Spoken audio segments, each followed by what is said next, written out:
Welcome, listeners. This is the Creative Center podcast. Today's episode, How We Escaped Death.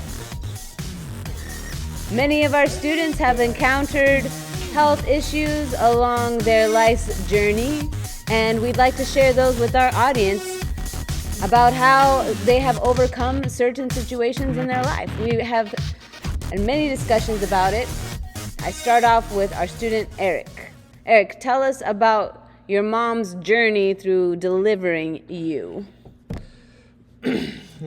My delivery was hard because my mom, I went into cardiac arrest, and I was too big in my mom's stomach, so when they cut me open, they couldn't get me out, and so I ended up losing oxygen, and I died, and then they brought in a specialist that could help my mom get me out, and then when they got me out, I think I was on a respirator for a couple of days at the Valley Children's, and my parents told me that I'm very lucky that I could be worse than what I am right now.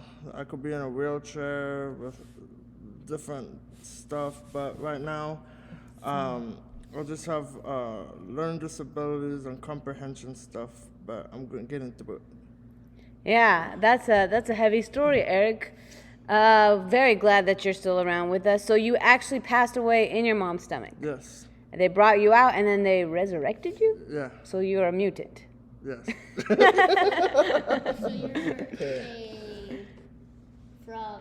He should be dead, and he's not, ladies and gentlemen. That should be inspiration to you all. And he's sitting in front of me, introducing me to people like Morrissey and Radio Gaga. Very, very happy to have Eric around.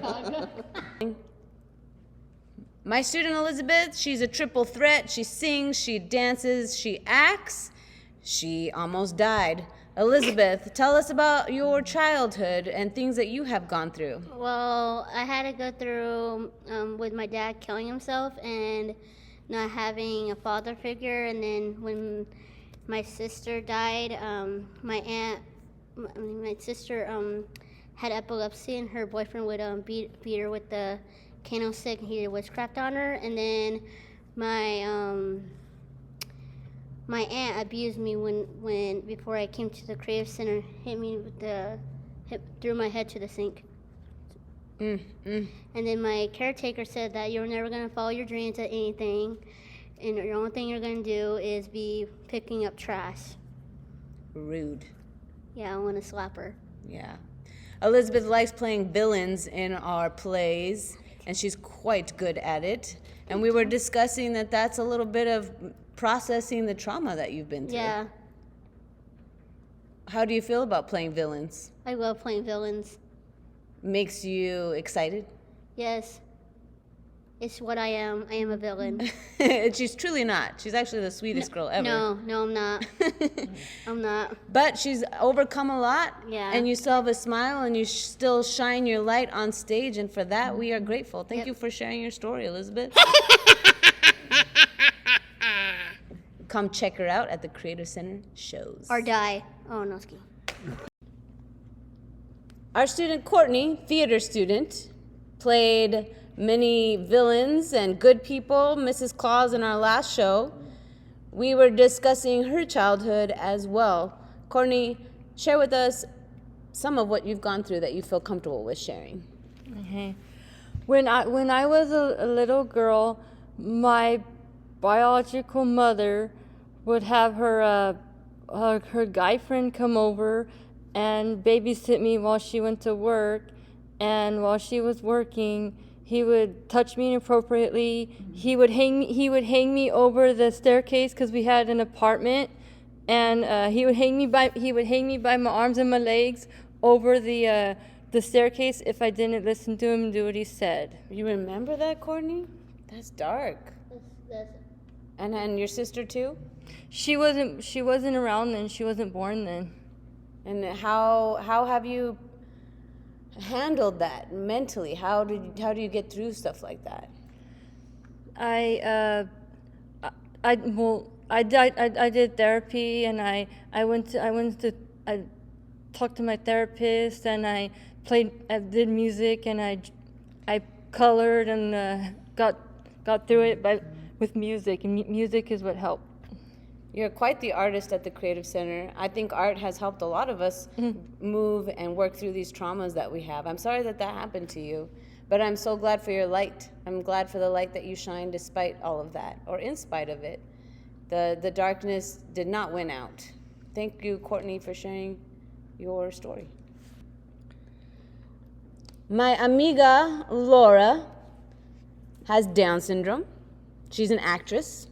She's been at the Creative Center for over 13 years. 13 years. She has put on more productions than you can count on your fingers and your toes. Fabulous actress, singer, dancer, artist. And she almost died too when she was little. Yeah. Tell us about your heart stuff. Actually, I got my first pacemaker. I was 4 years old. And I got open heart surgery. I was 3 years old. I don't remember at all. My mom does. So you had your first heart surgery at 3 and a pacemaker at 4. Right. And it was open heart surgery. Yes. And I do know that a lot of people with Down syndrome do have heart surgery. We were discussing that seems to come along with the diagnosis. There's stuff that goes on with the heart, and you still have to go in for pacemaker. Yes, that's right. And you had one recently put in. This one. I got. There's my outside. There's my outside right here.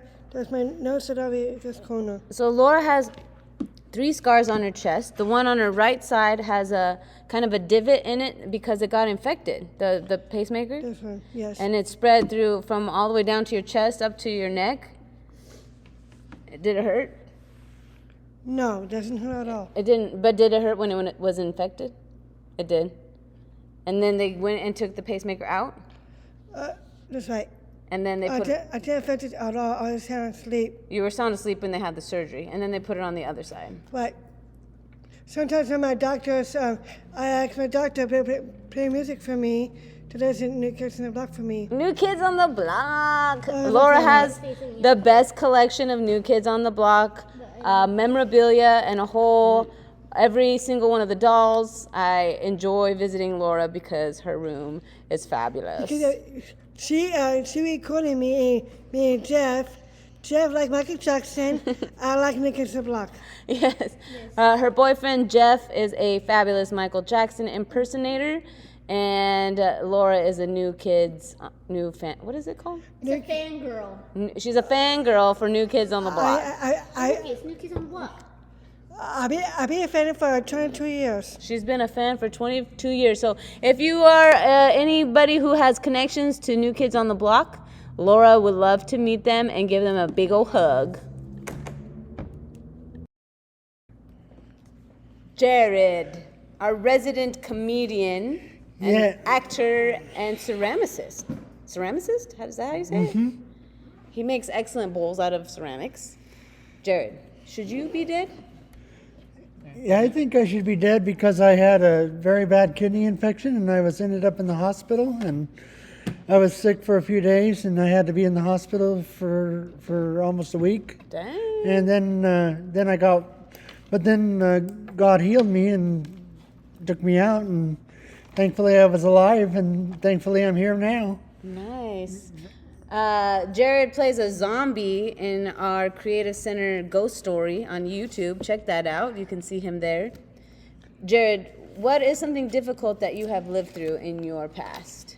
I have lived through my aunt dying and my sister dying, and I have lived through those difficulties, but I let them pass, and then they just go on with life. And that's how I feel everybody should do it. Keep moving forward. Keep moving forward, yes. And focus on things. Focus on things, yeah. That you like doing? That I like doing. What do you like doing the best? I like a comedian, and I like going to shopping and going to the stores and doing things like that. what's your favorite piece of art that you have made? My favorite piece of art is the Mad Hatter set that I have made before, and You made a Mad Hatter set? yeah, I had it in ceramics, but then people bought it. Yeah, your art goes fast. Yeah, Excellent. and Jay. everybody goes through real quick. Everybody goes through difficulties? Yeah, and everybody goes through difficulties, and they should do things that they like to do the best, and try not to let that affect their life too much. Awesome. Thank you, Jared. He needs no introduction here at school, but for you, audience, this is Mr. Chris Stark.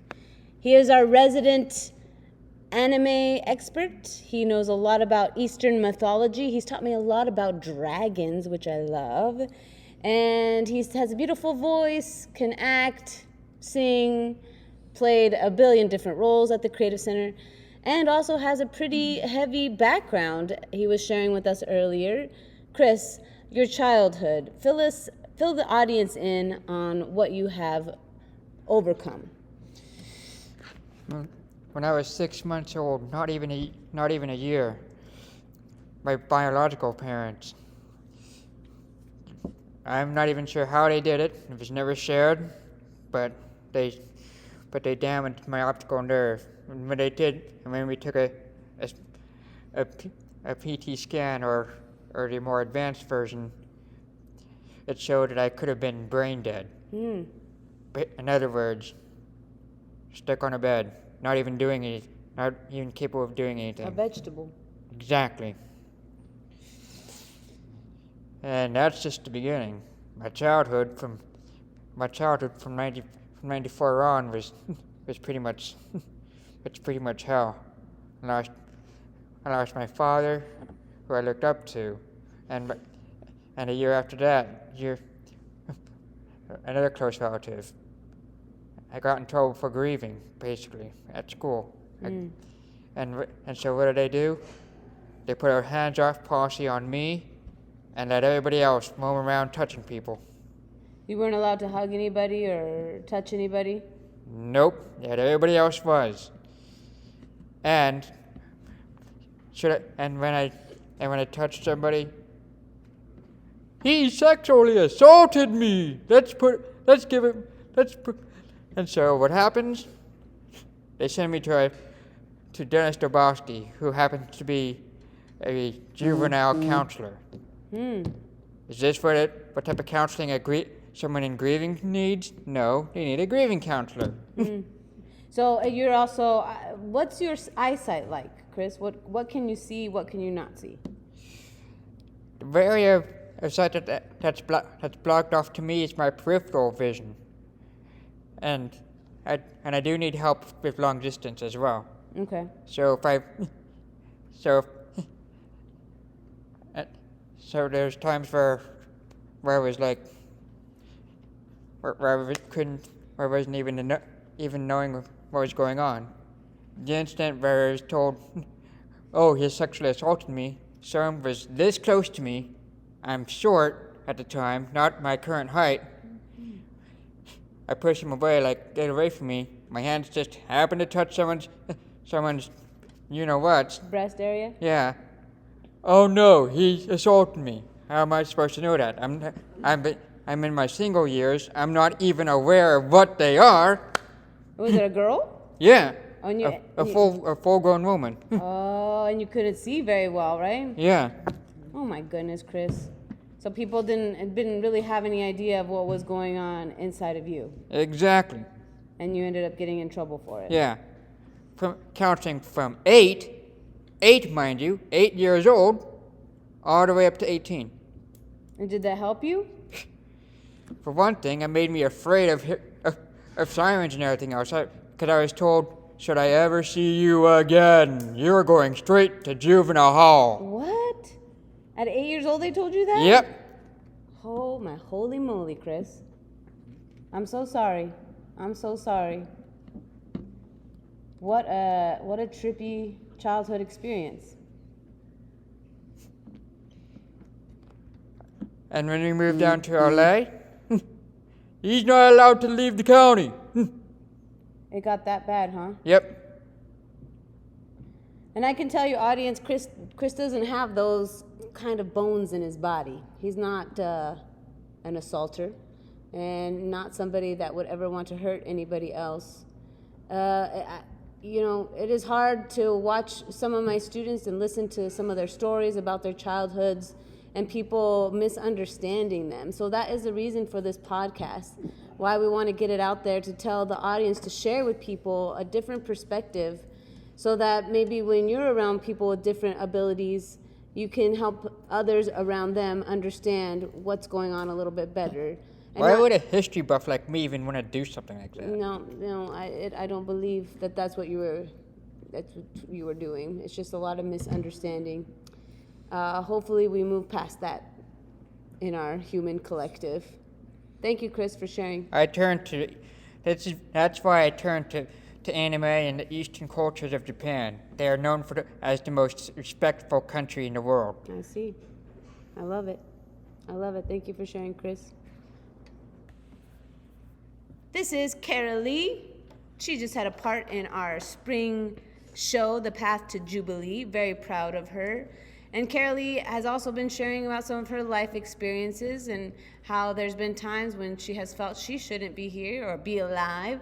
Things have been rough. Tell us about a rough period in your life, Kara Lee. My mom,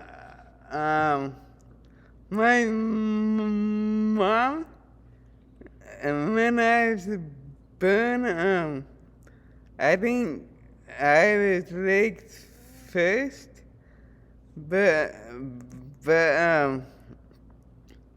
anyways, I was born with ADHD and things like that. You're born with ADHD? Yes. And did you say something about being raped? No. Oh, I'm sorry, I misunderstood you. You were born with ADHD, and how do you feel like that has affected your life? I want to be a normal person. You want to be a normal person? Yeah. Well, to me, you're very, very normal. In fact, you're extraordinary. What's normal? What is normal? Does anybody know what normal is? I don't know if I've ever met a normal person. Rachel, what's a normal person? You're normal? Yeah, is that why I'm you raised your normal. hand? Yes. I can guarantee you nobody in this room is normal.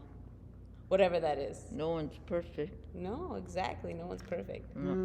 So you were born with ADHD. What was school like? It was super hard. High school was super hard. I had no friends. And things like that. Felt alone? Yeah. Do you feel alone here at the Creative Center? No, I don't. Yeah, me neither. That's what's great about here. You can never be alone. Even if you want to be alone, nobody leaves you alone. Yeah. Well, thank you, Carolee, for sharing. I appreciate Oh it. yeah, and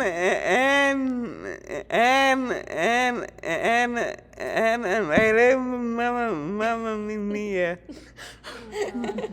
Watch Mamma Mia. Yeah, watch it. Watch it. It'll make you happy. Yeah. Peace. Peace. Action.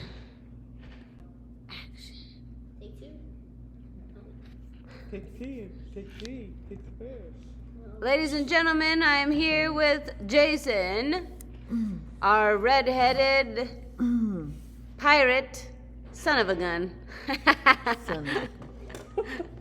We're talking about times when we shouldn't be alive, and he just said there was a time when he was actually dead. Jason, Yeah, what? there was a time when I was actually dead for about 40 minutes. I was there on the operating table, the first time, obviously. And because of my heart, obviously, my heart has stopped beating for 40 minutes. I was there for like about 40 minutes. But thank the Lord that I am still here. Do you remember being dead? Yeah, I do remember being dead. Because actually, the last time I actually did do a biopsy on my heart, it was actually a couple of years ago, and then later on, I had a biopsy on my heart again to put another pacemaker in 2 liters. Okay. The one that actually does work Okay. for me. So when you were dead for 40 minutes, did you go anywhere or do you just remember nothing? It was dark. It was just pitch black. I Just didn't pitch remember black? You anything. don't remember anything? Yeah. And what did the doctors tell you? They worked for 40 minutes to resuscitate you? Yeah, there was a. But first, I had my heart attack when I was over there at the church. You had a heart attack. Yeah, when I was at the church, a massive heart attack when I was at the church. How old were you? when I you- was about. I think I was still 19 years old. And what did the heart attack feel like? Heart attack feel like? It felt like a pumping, like somebody hit me in the chest. Did it hurt? Yeah, it hurt like crazy. It hurt bad. Yeah, it hurt like hell. And then you passed out? Mm-hmm. Then the ambulance came to your church, Yep. took you to the hospital. They actually when I was still there at the church, thank the Lord that we had several nurses there. Oh, wow. At the church, they actually were trying to resuscitate me. Yeah, not from mouth to breath. Thank They you. did CPR on Yeah, you. CPR on me. And basically, after that, when I didn't move a muscle or anything, I heard a You heard the sirens. siren in my ears. I still have my hearing at the time, obviously at the time. And I knew. Then I known. Okay, I'm okay now. The siren was just said. As soon as you heard the sirens, you thought, okay, I'm gonna be all right. Yeah. Wow. In my head, I thought I was gonna be alright. What did your mom say when you came to? I don't remember. You don't remember? But my mom actually said when I was dead, you're alright, Jason. You're alright. You can pass away if you want. That's what my mom said.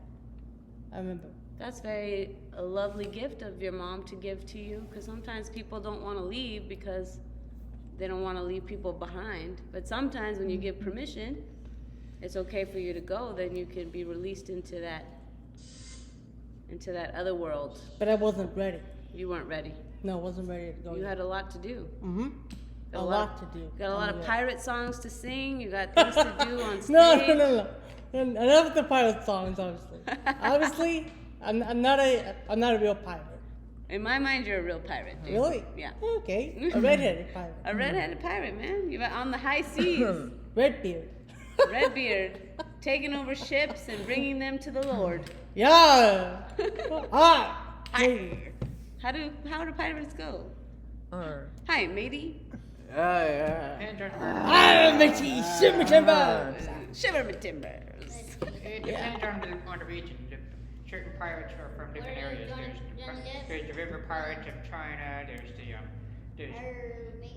the pirates that there's famous pirates that roamed in areas of the 1600s, Yeah. like Blackbeard, things like that. Blackbeard. What about Pirates of Penzance? Penzance, that was a awful story. What about Pirate of... Where are you from? Ireland? Ireland, yes. How do the Irish people talk? No, They talk... It depends on That the you don't region. know. Quieto, Santa? No, that's not right. It depends on the region of Ireland. Higher areas and higher regions and lower regions each have their own accent. Ireland. I'm a Scottish. Hey, They're right I'm here a too. Scottish man now. Hey. Right, my brother, by the way, that's like him. Dude, and your nephew is ginormous. I know. He's like a giant. He just graduated A giant? From high school? from high No, he's a school. literal giant. He's like 6'5", I think. Yeah, he goes straight to the Western now. 6'5". Yeah, he's huge. Yes. Yeah. That's tall. He played trombone and he played tuba in his school. Jason, are you glad you're alive? Yes, I am glad to be alive. Really glad. I'm glad you're alive too. Mm-hmm.